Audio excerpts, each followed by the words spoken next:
This is your AESH Weekly News Minute for Tuesday, January 24, 2023. Energy news. Tesla's price cuts accelerate the EV market's first real recession stress test. Is the first electric vehicle recession here, or coming soon? As electric car stocks plummeted in late 2022, the rout evoked comparisons to the dot-com stock bust 2 decades ago. Like the internet industry then, the EV industry boasts companies, notably Tesla, that look like long-term winners, but it is also made up of young companies that may not have the cash to ride out a downturn, as well as in-between players like Lucid Group, Fisker and Rivian Automotive that have done their best to prepare and whose fate may depend on how bad things get. With the economy at an inflection point between receding inflation fears and broad expectation of a recession beginning in 2023, the market doesn't know what to make of moves like Tesla's big price cuts, first in China and then on January 13 in the US and Europe. Analysts like Guggenheim Securities' Ronald Jessico said it could push Tesla's profit margins 25% lower than Wall Street consensus and drain profits from all of Tesla's competitors.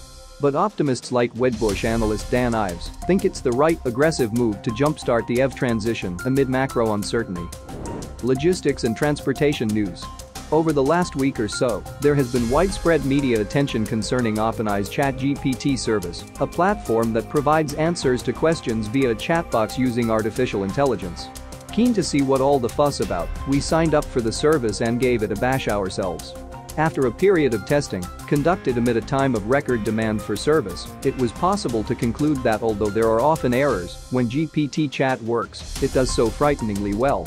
For example, GPT Chat's AI was able to provide us with a sensible, comprehensive list of solutions for amending the driver shortage, a balanced piece on how France's HGV facilities compared to those in the UK, and an analysis on the extent to which some transport companies can benefit from social dumping.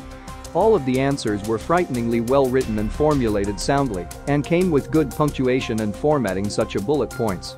Indeed, the technology has even had educational institutions concerned about plagiarism. Such technology naturally deserves some proper analysis with respect to logistics and supply chain, and we shall be looking into this in the very near future. Technology news. US-powered chip maker Wolfspeed Incorporated is planning to build a factory in Germany for more than €2 billion, $2.17 billion, Handelsblatt reported on Saturday. The German auto supplier ZF will hold a minority stake, the business newspaper said, citing unidentified sources familiar with the project. Production should begin in 4 years at the site in the small southwest German state of Saarland, the report added. A spokesperson for the Economics Ministry of Saarland declined to comment. Wolfspeed didn't immediately respond to requests for comment outside of normal business hours. ZF declined to comment. Intel last year named Magdeburg, Germany, as the site for its new mega-chip manufacturing complex, a key part of its $88 billion investment drive across Europe. Finance news. Europe's upcoming corporate earnings season is likely to show whether the renewed optimism about the economy that has buoyed equities in recent weeks is grounded in reality. The Pan-European Stocks Index is up 6% since the start of the year, hitting its highest since April, after better-than-expected economic data and improved German investor sentiment. The Stoxx 600 index is on course for its best January since 2019. In a sign analysts were unprepared for such optimism, Citi's economic surprise indicator for the Eurozone jumped last week to its highest since July 2021. Recent signs inflation could be softening, improved supply chains, revised global growth forecasts, and the sudden easing of 3 years of COVID-19 restrictions in China have raised hopes the corporate downturn may not be as severe as feared just a few weeks ago. Falls in gas, oil, and other commodity prices over recent months have also eased some of the pressure on companies' costs.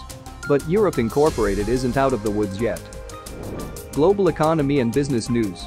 Brazil and Argentina are mooting the use of a common currency that can be used for both financial and commercial flows, reducing costs operations. The announcement was made in a joint statement by Brazilian President Luiz Inácio Lula da Silva and Argentine leader Alberto Fernandes, quoted by Argentinian media outlet Perfil, reported Reuters. This is a positive development between the South American neighbors, as the relations between the two nations had suffered a blow under former Brazilian right-wing President Jair Bolsonaro. Argentina is Brazil's largest trade partner, and this plan, which will be discussed at a summit in Buenos Aires this week, will be a win-win situation. As per officials cited by Financial Times, the use of a new common currency will lessen the reliance of South America on the US dollar and give an impetus to regional trade. This has been your AESH Weekly News Minute for Tuesday, January 24, 2023. If you want more global energy news and real-time alerts, hit the subscribe button now and follow us on social media.